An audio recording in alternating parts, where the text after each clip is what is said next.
Locked On Podcast Network presents Locked On Sports Today. The SEC absolutely cleaned up with the men's bracket. Also, the Bengals are keeping Jamar Chase and T. Higgins with record-setting deals, and Bruce Pearl is ready for the #1 overall seed. I'm Peter Bukowski, starting your day with the can't-miss stories and biggest debates in sports. You're Locked On Sports Today. Searching all major sports. Found. Let's start with the biggest story. The SEC was the class of college basketball this season, and the bracket just confirms it. The SEC making history, getting the most conference teams to ever receive an NCAA tournament bid. 14 SEC teams going to the big dance, breaking the record of 11 teams set by the Big East back in 2011. And let's take a look at it as the SEC, like we said, 14 teams in. Auburn and Florida both in as 1 seeds, Alabama and Tennessee in as 2 seeds, Kentucky in as a 3 seed, Texas A&M in as a 4 seed, Mizzou and Ole Miss both in as 6 seeds, Mississippi State is in as an 8, Georgia in as a 9, as well as Oklahoma. Arkansas, they were a bubble team. They make it in as a 10 seed. Vanderbilt makes it in as a 10 seed. They were on the bubble for about a week. And then how about Texas? We were saying Texas, after they beat Texas A&M in the SEC tournament, that might have been enough to get them in. And yet Sunday morning, a lot of people still had Texas out. But Texas gets in. It's a play-in game. They're 11 seed versus 11 seed. They'll play Xavier, but they're in. And I know some people are saying, well, are they technically in? I mean, it's a play-in game. You didn't really make the field of 64. Look, the field of 68 is what matters, right? I mean, the 68 is the big dance. So regardless, that's what we have. But Auburn, they win the SEC regular season championship, but they are stumbling into the big dance. Bruce Pearl's team, they suffered back-to-back losses to end the regular season. They went 1-1 in the SEC tournament. But it was Florida who ultimately cut down the nets in the SEC tournament, winning it the first conference tournament title of Todd Golden's tenure. The last 3 times Florida won the SEC tournament, they made the Final Four in the NCAA tournament. And these Gators look to be writing yet another great chapter of Florida Gator basketball. They beat Tennessee 86-77 on Sunday to capture the program's 5th SEC tournament title. And like we said, teams like Arkansas, Oklahoma, Texas, and Vanderbilt were all mentioned as being teams on the bubble. By Selection Sunday, only Texas was seen as a bubble team, but it's surprising that they got in. But the SEC, 14 teams. Look, I saw somebody on social media say, the SEC bias, I'm so sick of it. Bro, this is the first time the SEC's ever gotten, benefit of the doubt in college basketball. You want to argue football? Yeah. You want to argue baseball? Yeah. You want to argue women's basketball? Yeah. The SEC gets the benefit of the doubt a lot of that. But in men's basketball, they never get the benefit of the doubt. So this has been a historic year. The basketball's been at an all-time high. So let's dive into it. Let's take a look at the field. And we start in the South as 1 seed Auburn will take on the winner of the 16 seed. It's a play-in game, Alabama State versus St. Francis. Look, Auburn's going to be no matter who wins that one. I don't think this is, a year we're going to have a 16 beat a 1. So I think Auburn's going to win that one. Sets up to get the winner of Louisville-Creighton in the second round. Now, real quick on Auburn. They've lost 3 of their last 4 to finish the season. I saw a note that said no team has ever gone on to win it all after losing 3 of their last 4 coming into the tournament. So consider that. You also want to consider the site. I mean, if Louisville knocks off Creighton in the first round, you're potentially getting a second-round game against Louisville in Lexington, Kentucky. That is just an hour drive down the road for their fans. It would be a heavy home field advantage for Louisville versus Bruce Pearl's crew. So that's going to be tough. But look, Janai Broom, he's going to bring it. He's been outstanding all year, candidate for the Naismith Player of the Year. But his supporting cast has to step up. It's got to be guys like Denver Jones, Miles Kelly, and Pettiford, Baker Mazzara. They have all got to play their part if Auburn is going to go on a deep run. They got to play like the team that started the year 27-2, right? That team that we saw that could do no wrong.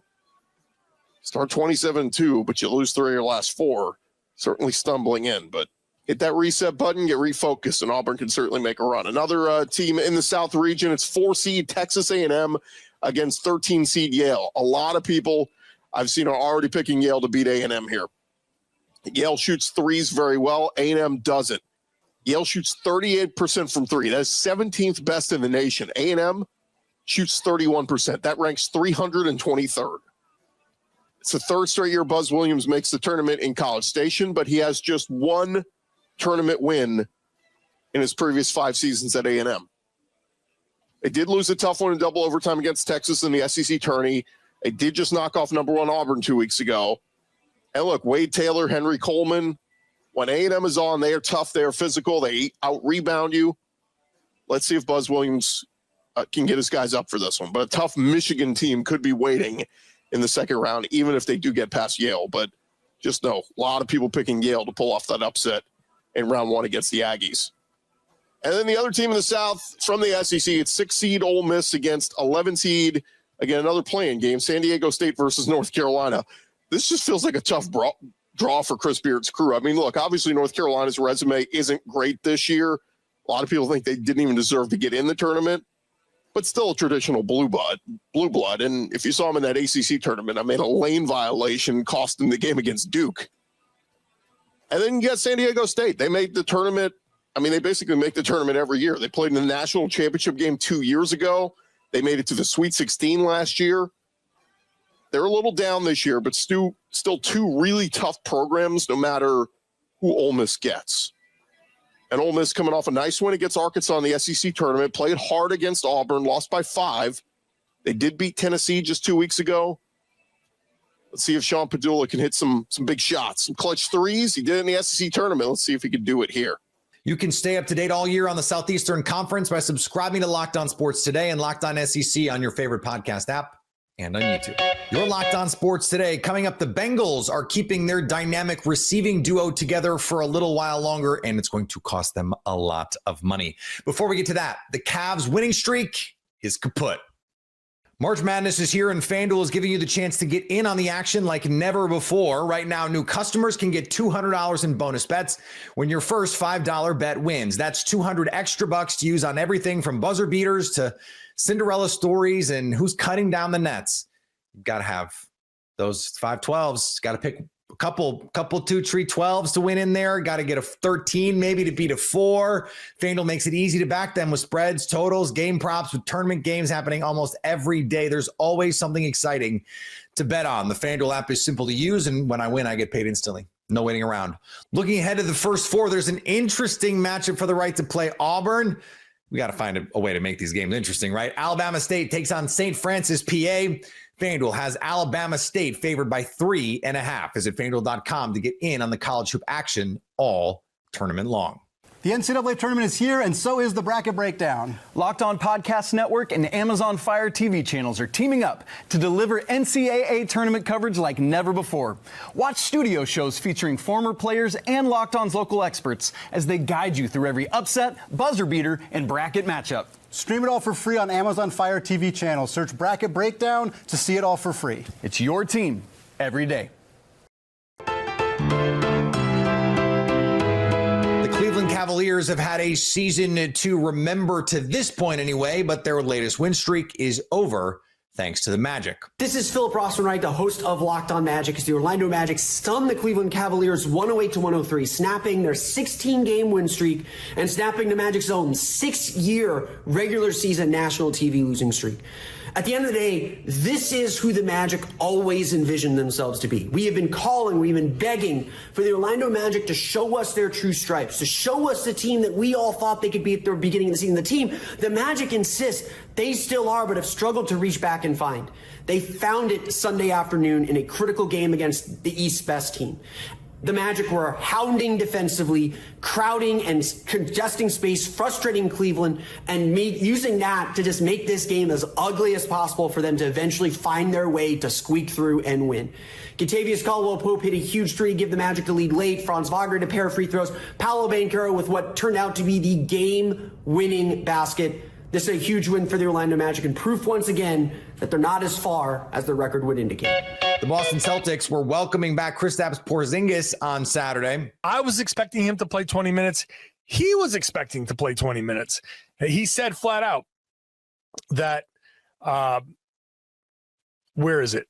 I do have the quote here, that he expected to play about 20 minutes. I thought I was going to play like 20 minutes set, but Joe told me mid-fourth, he was like, I'm not going to take you out. So just bite down and let's go. And I said, okay, let's go. Got some sugar in my system and just pushed through.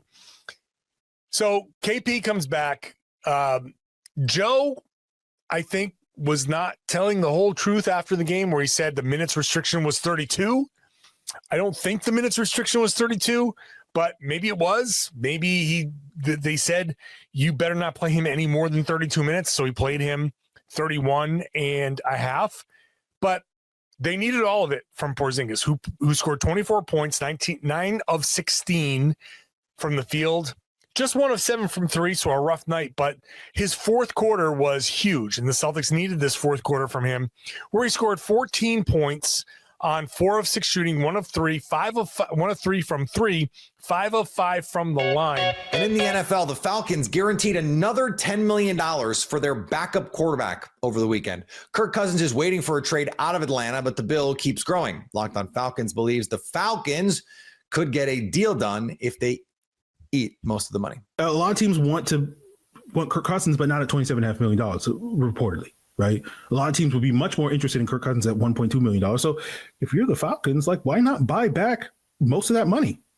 Right. Instead of, giving away the $27.5 million. Hey, we'll eat 25 of that $1 million if you're willing to give us a higher round pick. Right. We'll take on 25 of the $27.5 million. Right. And we'll get a higher pick than a 6th or 7th round pick. And instead of Kirk Cousins counting $40 million against the cap this year, or $37.5 million if you trade him, without taking on any of the money, that number's going to be closer to 65. That's even better value, right? That's definitely worth it for the Atlanta Falcons to eat $65 million in dead money this year just to get a higher draft pick. Frustration and worry cloud much of Cincinnati as they wondered how the Bengals would mess up their talented receiving duo, because it looked like for a second there they were gonna.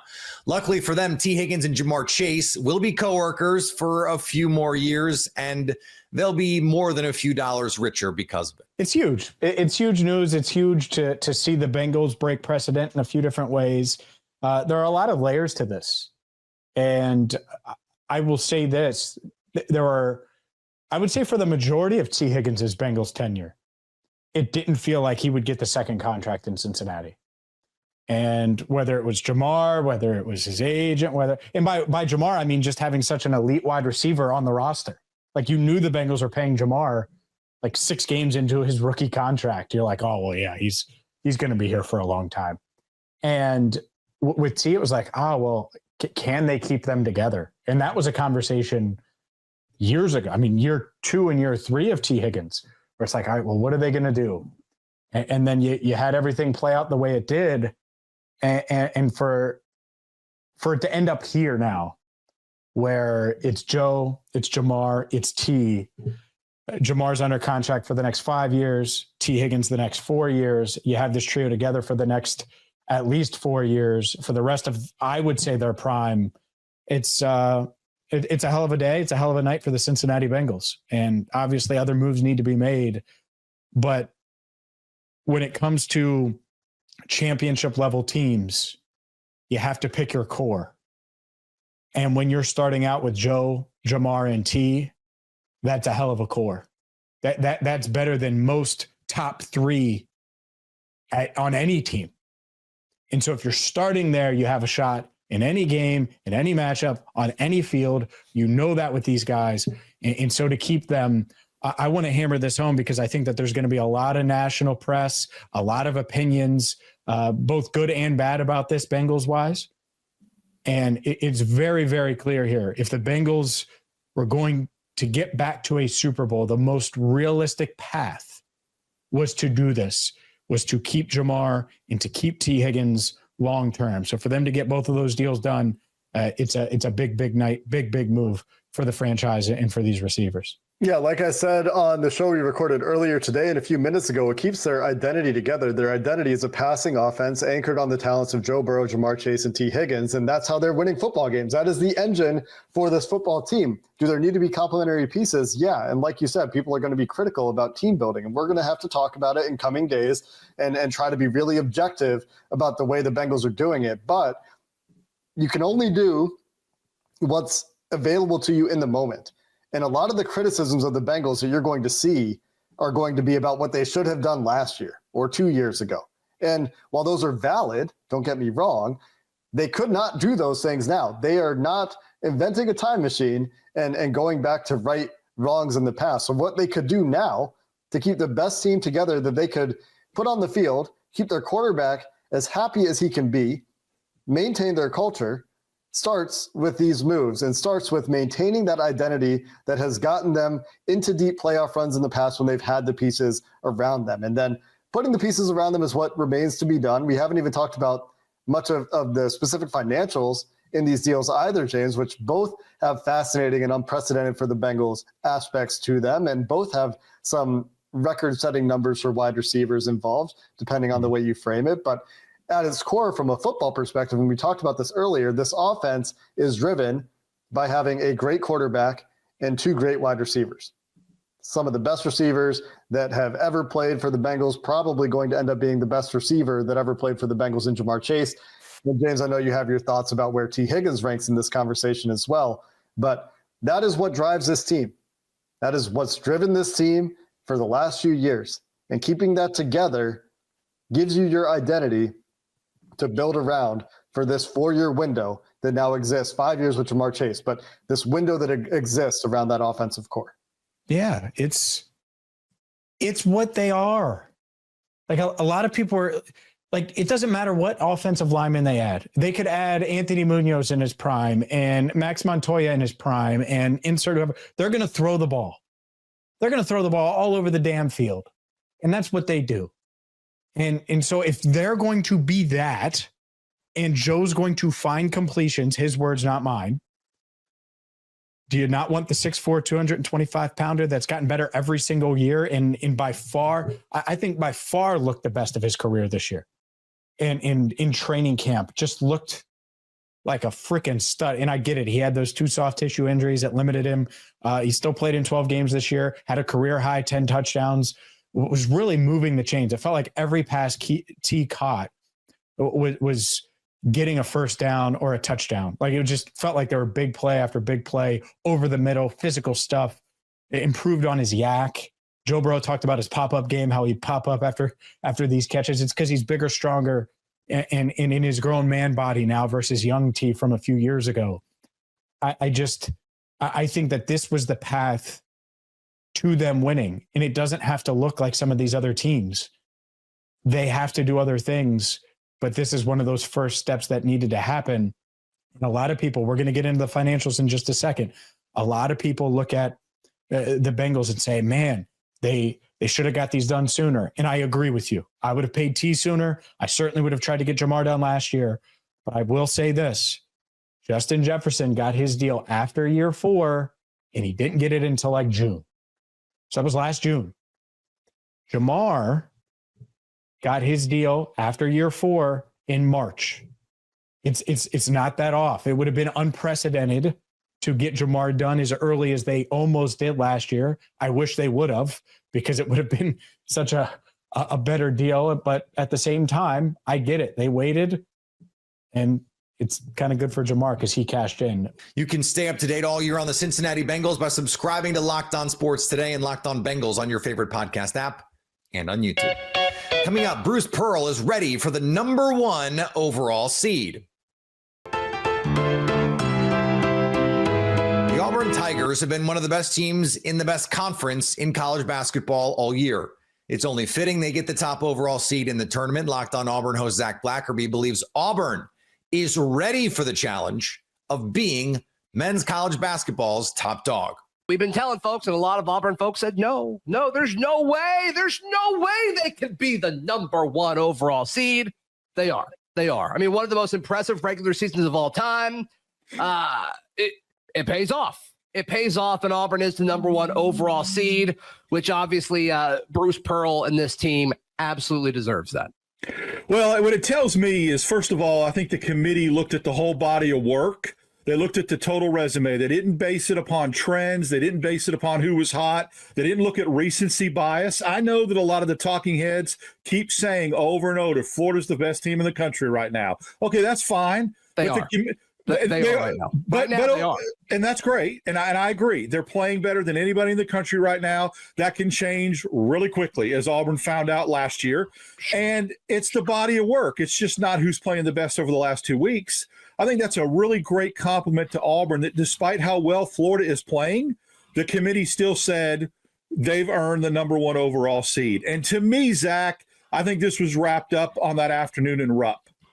I don't think anything that happened after that determined. There are some people that think, I think when they clinched the SEC title at Rupp impressively and absolutely boat raced Kentucky, I think no matter what happened after that point, it was sewn up. And Lenardi and Jeremy Palm and some of those other guys said the same thing. Now, there are some that argue if Auburn wouldn't have won that game against Ole Miss in the SEC tournament, but I like you, don't think that the tournaments matter. And just look at like Michigan and what happened today with Michigan and in Wisconsin and in the Big Ten. I mean, Michigan looked really good. They're a 5 seed. Wisconsin's a 3 seed. I don't think conference tournaments matter when it comes to seeding.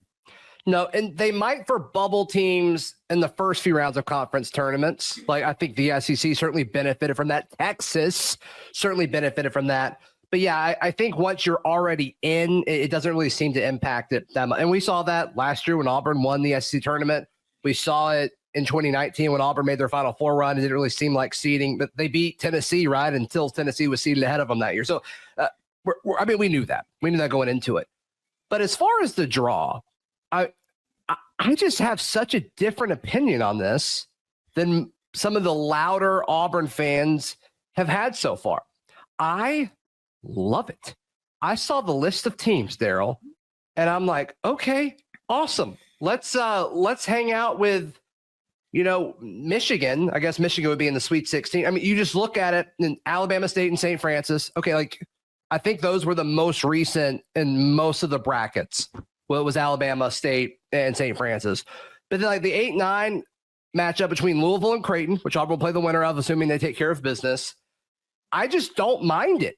I understand the home field thing for Louisville, but I think there's a few elements to this. One, like I think Creighton is better than Louisville, for one. And two, when has this team played its best ball? When other teams are yelling at them, neutral floors, or even sometimes on the road. I mean, so to me, I don't mind it. I don't mind it being virtually a home game for Louisville. And finally, for 2 days in Japan, the Cubs and Dodgers have been dominated by the Hanshin Tigers. Should we expand Major League Baseball to Japan? The Tigers didn't allow a run to either the Cubs or Dodgers. Dodgers manager Dave Roberts said of the Tigers, they clearly showed they can play at the top level. Yeah, you think maybe the World Series ought to include the best team from Japan? Make it a World Series, no? If you're catching this episode after hearing your favorite Locked On show, make sure to subscribe to Locked On Sports Today on YouTube or wherever you get your podcasts so you never miss an episode. Also, if you're a new subscriber to Locked On Sports Today, we're here for you with the biggest stories in sports every day. Coming up, will any of the first 4 teams in pull off an upset?